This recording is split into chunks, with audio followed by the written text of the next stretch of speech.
ಹಾಗಾದರೆ ಭಾರತ ದೇಶ ಯಾರು ಯಾಕೆ ಬೇಕಾದರೂ ಬಳಸ್ಕೊಳ್ಬೋದಾ?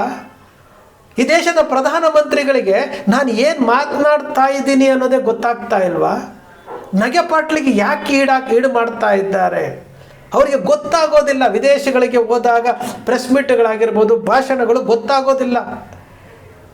ಇಲ್ಲಿ ಅಮೇರಿಕಾದಲ್ಲಿ ಹೋಗಿ ಶೃಂಗಸಭೆಯಲ್ಲಿ ಮಾತನಾಡಬೇಕಾದ್ರೆ, ಅಮೇರಿಕಾದಲ್ಲಿ ಹೋಗಿ ಪ್ರೆಸ್ ಮೀಟ್ ಮಾಡಬೇಕಾದ್ರೆ ಕೈ ಚೀಟಿ ಇಟ್ಕೊಂಡು ಓದ್ಕೊಂಡು ಹಿಂದಿನಲ್ಲಿ ಮಾತನಾಡ್ತಾರೆ. ಅದಕ್ಕೆ ಟ್ರಾನ್ಸ್ಲೇಷನ್ ಮಾಡುವಂಥವ್ರು ಒಬ್ರು ಇರ್ತಾರೆ.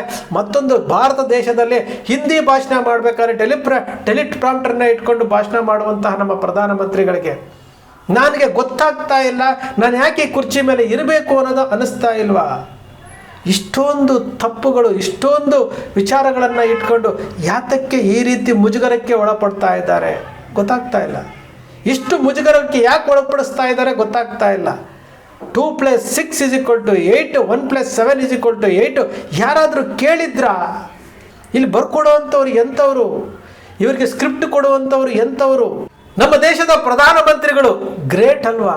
ಎಂತಹ ಮ್ಯಾಥಮೆಟಿಕ್ಸ್ ಹೇಳ್ಕೊಡ್ತಾರೆ, ಎಂತಹ ವಿಚಾರಗಳನ್ನು ವಿದೇಶದಲ್ಲಿ ಮಾತನಾಡ್ತಾರಲ್ವಾ? ಈ ದೇಶ ಗಣರಾಜ್ಯವಾದಂತಹ ಜನವರಿ 26 ಉಲ್ಲೇಖ ಮಾಡ್ತಾರೆ. 2+6 = 8 ಅಂತೆ. ಇಂಡೋನೇಷ್ಯಾದ ಮುಖ್ಯಸ್ಥರ ಬರ್ತ್ಡೇ 17 ಅಂತೆ. 1+7 = 8 ಅಂತೆ.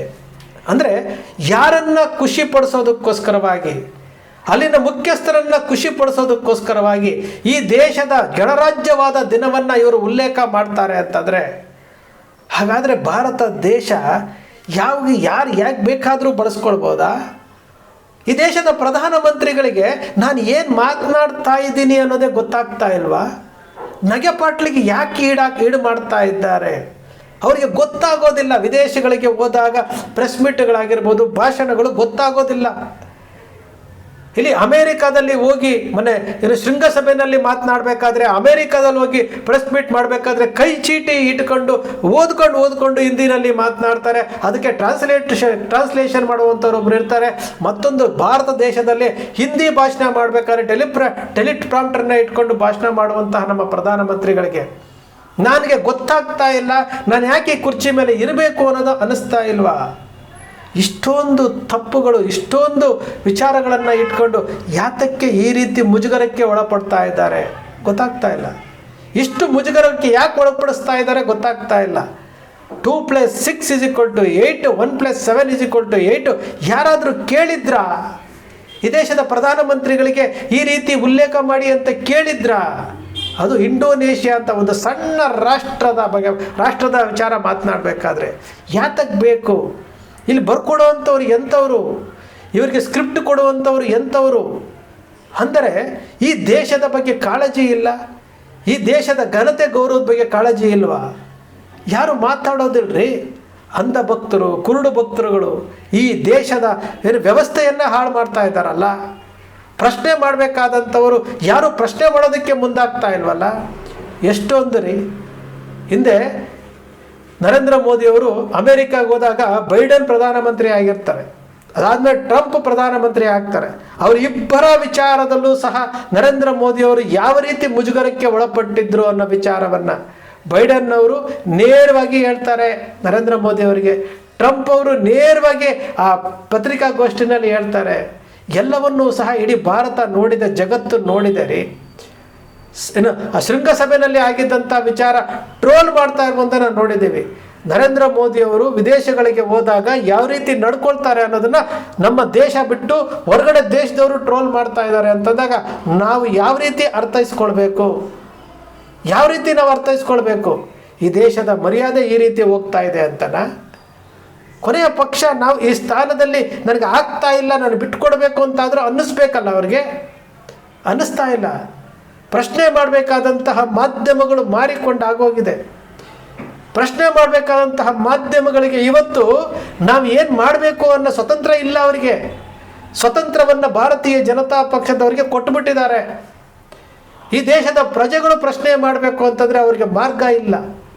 ಸೋಷಿಯಲ್ ಮೀಡಿಯಾದಲ್ಲಿ ಪ್ರಶ್ನೆ ಮಾಡೋದಕ್ಕೆ ಹೋದಾಗ ಅವರುಗಳನ್ನು ನೋಡುವಂತಹ ರೀತಿ ಬೇರೆ. ಇದು ನಮ್ಮ ದೇಶದ ಪರಿಸ್ಥಿತಿ. ನಮ್ಮ ದೇಶದ ಪ್ರಧಾನಮಂತ್ರಿಗಳು ಈ ರೀತಿ ಟ್ರೋಲ್ ಆಗ್ತಾ ಇದ್ದಾರೆ. ಹಿಂದೆ ಮನಮೋಹನ್ ಸಿಂಗ್ ಅವರು ಪ್ರಧಾನಮಂತ್ರಿ ಆಗಿದ್ದಾಗ UPA 1 UPA 2 ಇದ್ದಾಗ ನಾವು ಮನಮೋಹನ್ ಸಿಂಗ್ ಅಂತ ಹೇಳ್ತಾ ಇದ್ವಿ, ಇವರು ಮಾತಾಡೋದೇ ಇಲ್ಲ ಅಂತ ಹೇಳ್ತಾ ಇದ್ವಿ. ಆದರೆ ಮನಮೋಹನ್ ಸಿಂಗ್ ಅವರ ಆರ್ಥಿಕತೆ ವಿಚಾರದಲ್ಲಿ ಮನಮೋಹನ್ ಸಿಂಗ್ ನಂಬರ್ 1 ಸ್ಥಾನದಲ್ಲಿ ನಿಂತ್ಕೊಳ್ತಾರೆ. ಮನಮೋಹನ್ ಸಿಂಗ್ 112 ಪ್ರೆಸ್ ಮೀಟ್ಗಳನ್ನು ಮಾಡಿರ್ತಾರೆ. ನಮ್ಮ ದೇಶದ ಪ್ರಧಾನಮಂತ್ರಿ ಒಂದೇ ಒಂದು ಪ್ರೆಸ್ ಮೀಟ್ ಮಾಡಿಲ್ಲ.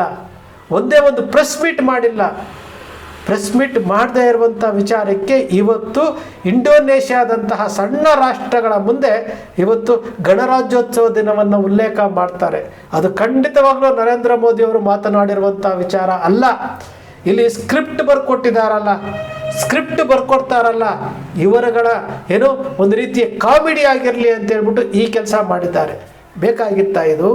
2.6 = 2 + 6 = 8 ಅಂತೆ, 1 + 7 = 8 ಅಂತೆ. ಇದು ಬೇಕಾಗಿತ್ತೇನ್ರಿ? ಪ್ರತಿಯೊಬ್ಬ ಭಾರತೀಯನೂ ಸಹ ಇಂತಹ ವಿಚಾರಗಳ ಬಗ್ಗೆ ಅವಲೋಕನ ಮಾಡಿ ನೋಡ್ಕೊಳ್ಳಿ. ಇಷ್ಟೊಂದು ರೀತಿಯಲ್ಲಿ ನಮ್ಮ ದೇಶಕ್ಕೆ ಅವಮಾನ ಆಗ್ತಾ ಇದ್ದಾರೆ, ಬೇರೆಯವ್ರ ಮುಂದೆ ನಾವು ತಲೆ ತಗ್ಗಿಸ್ತಾ ಇದ್ದೀವ್ರಿ. ಅಲ್ಲಿ ಚೀಟಿನಲ್ಲಿ ಇಟ್ಕೊಂಡು ನಮ್ಮ ದೇಶದ ಪ್ರಧಾನಮಂತ್ರಿಗಳು ಚೀಟಿನಲ್ಲಿ ಇಟ್ಕೊಂಡು ಹಿಂದಿನಲ್ಲಿ ಓದ್ಬಿಟ್ಟು ಟ್ರಾನ್ಸ್ಲೇಷನ್ ಮಾಡಿ ಹೇಳ್ತಾರೆ ಅಂತಂದಾಗ ಯಾವ ರೀತಿ ಮುಜುಗರಕ್ಕೆ ಒಳಪಡ್ತಾ ಇದ್ದೀವಿ ನಾವು? ಯಾವ ರೀತಿ ನಾವು ಪದೇ ಹೇಳ್ತಾ ಇರುವುದು ನಿಮ್ಮ ಅಕ್ಷರ ಮೀಡಿಯಾದಲ್ಲಿ ಇಷ್ಟೇ. ಇದು ಪ್ರಜಾಪ್ರಭುತ್ವ ರಾಷ್ಟ್ರ ರೀ, ಪ್ರಜಾಪ್ರಭುತ್ವ ರಾಷ್ಟ್ರ. ಪ್ರಜೆಗಳು ಇದನ್ನು ಪ್ರಶ್ನಿಸುವಂಥ ಶಕ್ತಿ ಕೊಟ್ಟಿರುವಂಥದ್ದು, ಹಕ್ಕು ಕೊಟ್ಟಿರುವಂಥದ್ದು. ತಪ್ಪುಗಳನ್ನು ಪ್ರಶ್ನೆ ಮಾಡಿದಾಗ ಮಾತ್ರ ನಿಮಗೊಂದಕ್ಕೆ ಒಂದು ಗೌರವ ಇರುತ್ತೆ. ಇಲ್ಲದೆ ಹೋದರೆ ಯಾರೋ ಏನೋ ಮಾಡ್ತಾ ಇದ್ದಾರೆ, ನಮಗೂ ಅದಕ್ಕೆ ಸಂಬಂಧ ಇಲ್ಲ ಅನ್ನೋ ರೀತಿಯಲ್ಲಿ ಯಾತಕ್ಕೋಸ್ಕರ ನಡ್ಕೊಳ್ತಾ ಇದ್ದೀರಿ?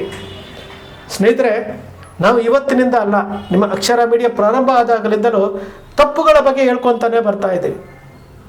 ನರೇಂದ್ರ ಮೋದಿಯವರು ಪ್ರಧಾನಮಂತ್ರಿ ಆಗಬೇಕು ಅಂತೇಳಿ ಈ ಭಾರತೀಯರು ಎಷ್ಟು ಆಸೆ ಪಟ್ಟಿದ್ರೋ ಅದರಲ್ಲಿ ನಾನು ಸಹ ನರೇಂದ್ರ ಮೋದಿಯವರು ಗುಜರಾತ್ ಮಾಡಲು ತೋರಿಸ್ಬಿಟ್ಟಿದ್ದಾರೆ, ಗುಜರಾತ್ ಮಾಡಲ ರೀತಿಯಲ್ಲಿ ದೇಶ ಉದ್ಧಾರ ಮಾಡ್ತಾರೆ ಅಂತೇಳಿ ನಾವು ಇಷ್ಟಪಟ್ಟಂಥವರೇ, ನಾವು ಅವರನ್ನು ಬೆಂಬಲಿಸಿದಂಥವರೇ.